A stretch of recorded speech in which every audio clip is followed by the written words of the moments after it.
Magandang umaga po sa inyong lahat, mga kapatid ko sa Panginoon. Ngayong umaga po ay kaaral muli tayo ng ating devotional series patungkol po sa grace ng Panginoon sa Old Testament. Ngayong araw po natutunghayan natin yung grace naman ng Diyos sa buhay po ni Jose or ni Joseph. In Genesis 39 verse 2, nais ko pong basahin lang yung unang part ng verse na ito. Maganda po yung sinasabi. The Lord was with Joseph. The context of this is part of his story na kung saan nandun na po siya sa Egypt po. Pero bago tayo pumunta roon, I would like to just say briefly that our life is, in reality, is full of trials and difficulties. Wala sigurong buhay na talagang walang problema or even sabihin natin na paminsan-minsan lang nagkakaroon ng problema. Nung bata pa tayo, siguro wala tayong mga problema nun or iniisip. Nais lang natin kumain o maglaro. But we dance to a different tune as we grow old. The life of Joseph was not an exception.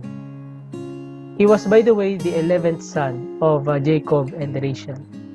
His teenage years were rough and not easy, especially his relationship with his siblings. His brothers knew that Jacob loved Joseph more than them, and so they hated Joseph. In addition to that, may mga prophetic visions si Joseph that made his brothers hate him more. Mababasa natin lahat ng yan sa Genesis 37. His brothers then plotted to kill him after nung colorful na robe na binigay ni Jacob kay Joseph. But it ended in the selling of Joseph. Instead na siya ipatayin, it ended na siya mabenta sa merchants, and then the merchants sold Joseph to an Egyptian leader by the name of Potiphar. Siguro sa time na ito ng buhay ni Joseph, iniisip natin na okay na siya. Wala na siyang problema, gagaan na yung pakiramdam niya. Ngunit kung isipin po natin mabuti, simula nung lahat nung nangyari sa kanya, lalo na't teenager pa lang siya, pinagtangkaan siyang patayin ng kanyang mga kapatid na lalaki, tapos binenta siya. Lahat ng dinanas niya na ito po ay may kukonsider po nating mapait.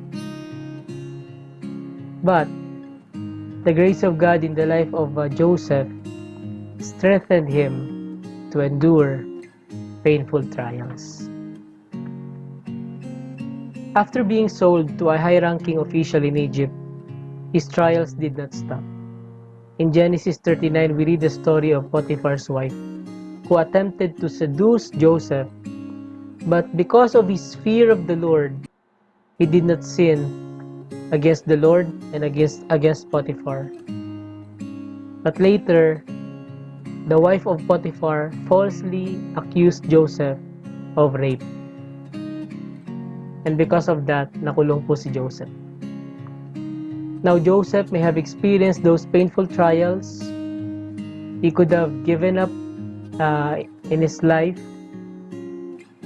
But in that same chapter, yung Genesis chapter 39, we read these words 4 times. Itong statement na to, itong idea na to, that the Lord was with Joseph.